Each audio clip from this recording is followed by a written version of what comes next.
Hello everyone. Previous video में हम लोग टिश्यू को स्टार्ट किए थे, जिसमें आपको बताया गया था कि 4 types of tissue, definition of tissue and there types, 4 types of tissue with their origin, उसके ओरिजिन के साथ कि वो टिश्यू किस लेयर से, किस जर्म लेयर से विकसित होते हैं, डेवलप होते हैं। तो अभी हम लोग उस टाइप्स को ही डिस्क्राइब करेंगे आगे कि फर्स्ट टाइप्स क्या था, इपिथेलियल टिश्यू। जैसा कि आपके सामने दिख रहा है epithelial tissue, there other name, common name covering tissue. Epithelial tissue को हम कवरिंग टिश्यू भी बोलते हैं। अब कवरिंग टिश्यू क्यों बोलते हैं? क्योंकि इसमें ना एक फ्री सरफेस होता है। ये हमारे पूरे बॉडी में होता है, बाहर से अंदर से। कहाँ कहाँ होता है वो हम आगे डिस्क्राइब करेंगे। पहले हम इसका डेफिनेशन हम बोल दें कि it has a free surface which face body fluid और आउटसाइड इन्वायरमेंट। मतलब इपिथेलियल टिश्यू जो है, इसमें एक स्वतंत्र सतह होता है जो बॉडी फ्लूइड मतलब शरीर के द्रव के संपर्क में होता है और बाहरी वातावरण के संपर्क में होता है। और सेकेंड लाइन यहाँ पर लिखा गया वेरी लेस इंट्रासेलुलर मैट्रिक्स। इसमें इंट्रासेलुलर मैट्रिक्स मतलब टिश्यू में आपको क्या बताएगी कि टिश्यू में 2 सेल एक दूसरे से इंट्रासेलुलर मैट्रिक्स के मदद से, मतलब ग्रुप ऑफ सेल, कोशिका का समूह एक दूसरे से इंट्रासेलुलर मैट्रिक्स के मदद से जुड़े होते थे। ये इसमें बहुत कम होता है intracellular matrix. Non vascular tissue मतलब इपिथेलियल टिश्यू में ब्लड वेसल्स, ब्लड सप्लाई नहीं होता, ब्लड सप्लाई एब्सेंट होता। इसके बाद बेसमेंट मेम्ब्रेन की बात करेंगे। बेसमेंट मेम्ब्रेन होता है इपिथेलियल टिश्यू में। तो बेसमेंट मेम्ब्रेन क्या है? एक कनेक्टिव टिश्यू का लेयर होता है। इपिथेलियल टिश्यू में एक कनेक्टिव टिश्यू का लेयर होता है। अभी हम आपको बना के दिखा रहे हैं। ये देखिए, ये इपिथेलियल टिश्यू है। फॉर एग्जाम्पल ये इपिथेलियल टिश्यू हम बना रहे हैं आपके सामने। मान लीजिए ये ग्रुप ऑफ सेल है, ये जो आपको दिख रहा है ऊपर पे, ये जो हम ऐसा बना रहे हैं, ये कोशिका का समूह है। बट ये कोशिका का समूह जो है ये एक लेयर पे प्रेजेंट है, एक लेयर पे प्रेजेंट है। दिस लेयर इज कॉल्ड, ये लेयर को ही हम लोग बोलेंगे बेसमेंट मेम्ब्रेन। ठीक है, basement membrane, basement membrane. Basement membrane बोले तो कनेक्टिव टिश्यू लेयर, मतलब ये किसका बना होता है? कनेक्टिव टिश्यू का बना होता है, इसलिए हम इसे बोलते हैं कनेक्टिव टिश्यू लेयर। अब यहाँ पे ध्यान से सुनिए कि इपिथेलियल टिश्यू में क्या होता है। इपिथेलियल टिश्यू में एक फ्री सरफेस होता है। देखिए, फ्री सरफेस है जो बॉडी फ्लूइड और बाहरी वातावरण के संपर्क में होता है। और इसमें यहाँ पर बेसमेंट मेम्ब्रेन होता है कनेक्टिव टिश्यू का। ये कनेक्टिव टिश्यू का लेयर, इस यहाँ पर इसमें ब्लड सप्लाई नहीं होता है, बट ये कनेक्टिव टिश्यू का जो लेयर है बेसमेंट मेम्ब्रेन है, इसमें ब्लड सप्लाई होता है, इसमें ब्लड सप्लाई होता है। तो इसी के द्वारा देखिए आगे क्या लिखा गया, responsible for provide nutrient to epithelial tissue. तो अगर ये टिश्यू जो ये सेल है यहाँ पर इपिथेलियल टिश्यू, इसमें ब्लड सप्लाई नहीं है, तो ब्लड सप्लाई नहीं है तो इसको ऑक्सीजन न्यूट्रिएंट कहाँ से जाएगा? पोषक तत्व तो चाहिए ना सर्वाइव करने के लिए।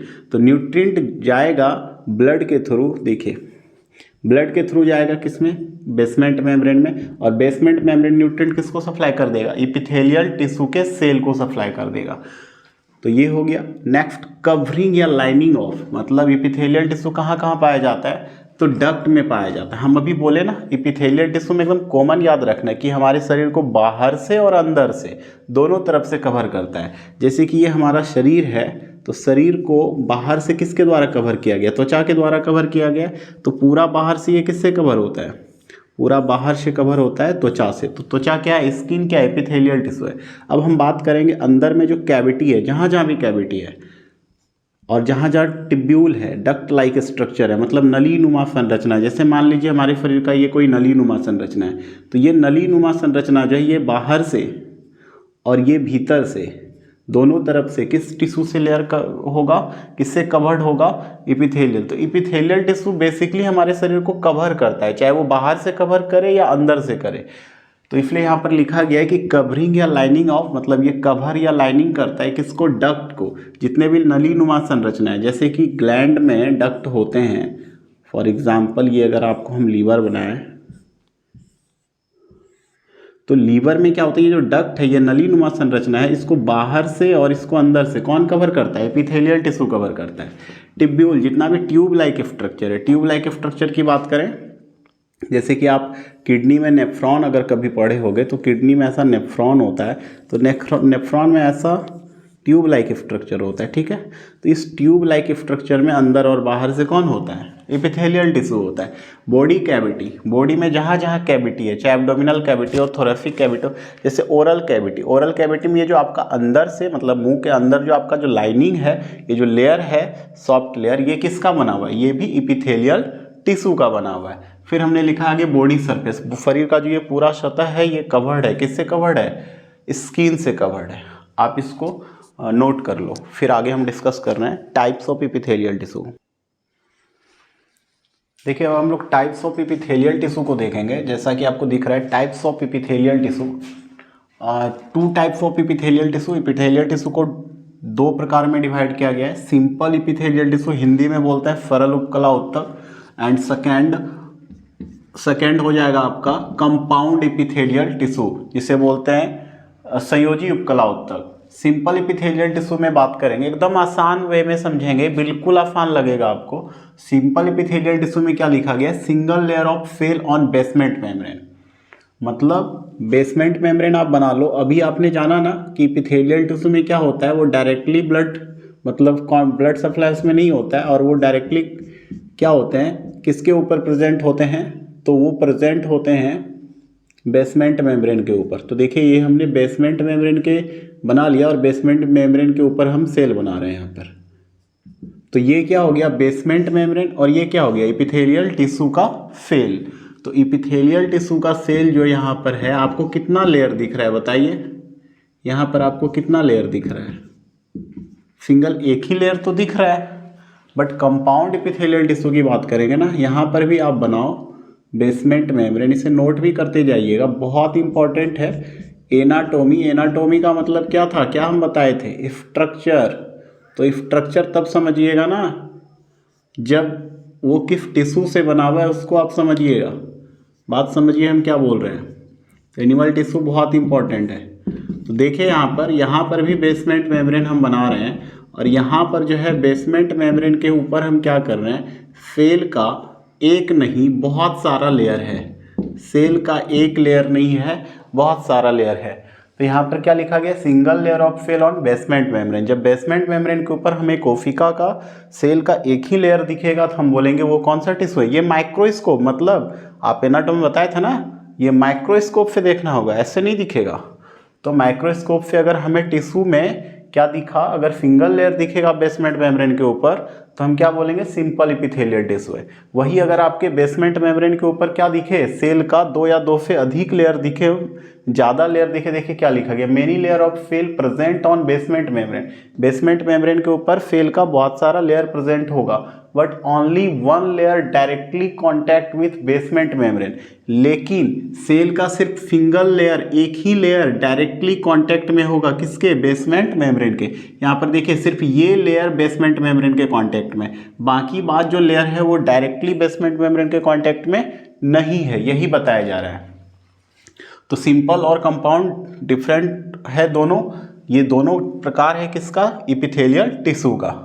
अब हम देखेंगे एपिथेलियल टिश्यू में सिंपल एपिथेलियल टिश्यू का भी प्रकार होता है, स्क्वैमस एपिथेलियल टिश्यू। देखिए स्क्वैमस एपिथेलियल टिश्यू में क्या देखेंगे, स्क्वैमस एपिथेलियल टिश्यू में बेसमेंट मेम्ब्रेन, ये बेसमेंट मेम्ब्रेन होगा ही होगा एपिथेलियल टिश्यू के ऊपर। तो बेसमेंट मेम्ब्रेन के ऊपर आपको सेल का सिंगल लेयर दिखेगा, क्या दिखेगा, सिंगल लेयर। बट यहाँ पर जो सेल होगा वो सेल कैसा होगा, स्क्वैमस एपिथेलियल टिश्यू में यहाँ पर देखिए, यहाँ पर जो टाइप्स बताया जा रहा है ना सिंपल एपिथेलियल टिश्यू का, ये सेल के स्ट्रक्चर के आधार पर, सेल के शेप के आधार पर। तो यहाँ पर जो आपको सेल दिख रहा है ये कैसा दिख रहा है, टाइल लाइक सेल, मतलब फ्लैट एंड थीन सेल, पतले और चपटे कोशिका का सिंगल लेयर होता है। और इसका किनारा क्या है, इरेगुलर है। देखिए समतल है, फिर चढ़ान है, फिर समतल है, तो मतलब इरेगुलर किनारा है। ये हो गया स्क्वैमस एपिथेलियल। कुबाइडल एपिथेलियल टिश्यू में क्या होता है, कुबाइडल एपिथेलियल टिश्यू में होता है क्यूब लाइक सेल, मतलब घन के आकार कोशिका का सिंगल लेयर होता है, किसके ऊपर, बेसमेंट मेम्ब्रेन के ऊपर। ये नीचे हम डार्क कलर कर रहे हैं, बेसमेंट मेम्ब्रेन को दर्शा रहे हैं। बेसमेंट मेम्ब्रेन के ऊपर क्या है, क्यूब लाइक सेल, मतलब घन के आकार का कोशिका है। कॉलमनार एपिथेलियल टिश्यू में क्या करेंगे, कॉलमनार एपिथेलियल टिश्यू में जो सेल होगा वो सेल का, देखिए सब में सेल का सिंगल लेयर ही होगा, बट यहाँ पर सेल का सब में स्ट्रक्चर क्या है, अलग अलग है। आप देख सकते हैं, हम इसीलिए बना के भी आपको दिखा रहे हैं।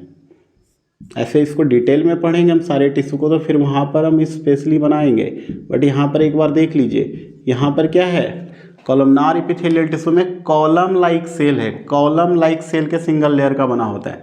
अब आ जाइए सिलिएटेड एपिथेलियल टिश्यू, जब क्यूबॉइडल और कॉलमनार एपिथेलियल टिश्यू के फ्री सरफेस पर, इसके ऊपर या इसके ऊपर ऐसे ब्रश लाइक स्ट्रक्चर प्रेजेंट हो तो उसी को बोलते हैं क्या, सिलिएटेड एपिथेलियल टिश्यू। और फ्यूडो स्ट्रेटिफाइड टिश्यू में क्या होता है कि ये अगर हम फ्यूडो स्ट्रेटिफाइड बना रहे हैं, फ्यूडो स्ट्रेटिफाइड टिश्यू में क्या होता है, बेसमेंट मेम्ब्रेन हो गया, क्योंकि एपिथेलियल टिश्यू है तो उसमें क्या होगा, बेसमेंट मेम्ब्रेन होगा। इसके ऊपर क्या होता है ना, एक समान एक साइज का कोशिका नहीं होता है, बड़ा कोशिका होता है, कोई छोटा कोशिका होता है, कोई छोटा है कोई बड़ा है।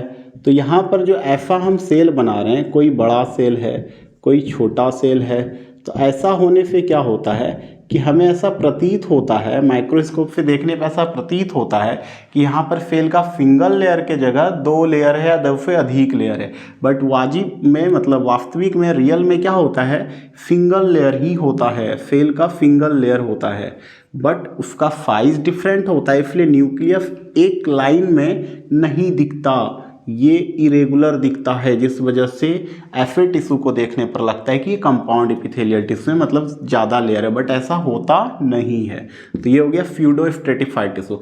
ग्लैंडुलर एपिथेलियल टिश्यू क्या है, ग्लैंडुलर एपिथेलियल टिश्यू में वैसा टिश्यू, देखिए इसमें भी इंडोक्राइन और एक्सोक्राइन होता है, वैसा टिश्यू जो कुछ पदार्थों को स्रावित करता है, अर्थात कुछ पदार्थों को एक ल्यूमेन में स्रावित करता है, वैसा एपिथेलियल टिश्यू जो सब्सटेंस को सेक्रीट करने का गुण रखता है, कोई भी पदार्थ को वो स्रावित करने का गुण रखता है, वैसे एपिथेलियल टिश्यू को हम बोलते हैं glandular epithelial tissue. Done. Next हम लोग आएंगे कंपाउंड एपिथेलियल टिश्यू के टाइप्स पर। कंपाउंड एपिथेलियल टिश्यू के टाइप्स में क्या बताया गया, स्ट्रेटिफाइड सिक्वमस जो 2 तरह का होता है, कैरेटनाइज्ड एंड नॉन कैरेटनाइज्ड। कैरेटनाइज्ड क्या होता है ना, कैरेटीन लेयर, जैसे कि हम स्किन, देखिए यहाँ पर कैरेटनाइज्ड मतलब जिसमें कैरेटीन प्रोटीन होगा, तो यहाँ पर कैरेटीन का मतलब है स्किन। हमारे स्किन में क्या होता है ना, स्किन में कैरेटीन होता है जो डेड सेल होते हैं। अगर आप अभी स्किन के ऊपर रब करो तो क्या होगा ना कि ऐसा नहीं कि ब्लड निकल जाएगा, ऊपर वाला लेयर हट जाएगा, निकल जाएगा, आपको दर्द भी नहीं होगा क्योंकि इसमें ब्लड सप्लाई नहीं होता है और ब्लड भी नहीं निकलेगा। कभी अगर आपको हल्का सा खरोच आया हो हाथों में तो स्किन ऊपर का हट जाता है, बट ब्लड हल्का हल्का रेडनेस दिखता है, बट ब्लड ऐसा नहीं कि निकलने लगता है, ब्लड नहीं निकलता। तो ऊपर पे वो कैरेटनाइज्ड सेल होते हैं जो डेड सेल होते हैं जो निकल जाते हैं, ठीक है। तो कैरेटनाइज्ड सेल कहाँ होते हैं, हमारे स्किन में। नॉन कैरेटनाइज्ड में बोलेंगे ये भी एपिथेलियल टिश्यू है स्किन, ओरल कैविटी, जैसे अभी हम बात कर रहे थे ना, ओरल कैविटी आपके upper lips and lower lips के अंदर जो जगह है जिसमें टीथ एंड टंग है, तो उसमें अंदर में चीक का ये अंदर वाला भाग आप टच करके अपने टंग से टच करके देखो या मिरर के सामने देख सकते हो, तो सॉफ्ट लेयर सा दिखता है ना, वो नॉन कैरेटनाइज्ड होता है, इसलिए इसमें थोड़ा भी खरोच आएगा तो रेडनेस दिख, मतलब ऐसा नहीं स्किन के बाहर के अपेक्षा, इस लेयर के अपेक्षा अंदर का लेयर बहुत अलग होता है क्योंकि वो नॉन कैरेटनाइज्ड लेयर है, उसमें कैरेटीन नहीं होता। फेरिंग्स, ग्रफनी में अंदर बढ़िएगा ना तो ग्रफनी बोलते हैं, जहाँ पर 2 नली है, एक हमारे फेफड़े में चला जाता है और एक हमारे ऑफोफेगस से होते हुए स्टमक में चला जाता है। गलेट एंड ग्लॉटिस बोलते हैं, निगल द्वार और कंठ द्वार बोलते हैं। तो फेरिंग्स, ग्रसनी में भी क्या होता है, नॉन कैरेटनाइज्ड लेयर होता है या नॉन कैरेटनाइज्ड एपिथेलियल टिश्यू होता है। इसके बाद रिप्रोडक्टिव ट्रैक्ट, जनन मार्ग, जनन पथ में, जनन वाले रास्ते में यूरोजेनेटियल ट्रैक्ट हम बोल सकते हैं, तो इसको हम लिख सकते हैं यूरोजेनेटियल ट्रैक्ट। जेनेटियल ट्रैक्ट मतलब मूत्र और जनन मार्ग में क्या होता है, नॉन कैरेटनाइज्ड लेयर होता है, नॉन कैरेटनाइज्ड लेयर का टिश्यू होता है, मतलब एपिथेलियल टिश्यू होता है वो भी।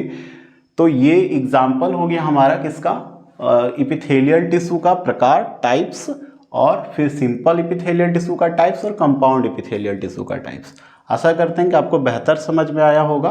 और देखिए ऑफलाइन क्लास और ऑनलाइन क्लास में अंतर होता है, तो प्लीज़ ऑनलाइन क्लास में आपको ध्यान से देखना होता है। अगर कुछ बातें आपका निकल जाता है माइंड से तो वीडियो को बैक करके आप देख लें। नेक्स्ट क्लास में हम लोग डिस्कस करेंगे types of simple epithelial tissue on the basis of structure of cell and फिर types of compound epithelial tissue. Okay, thanks.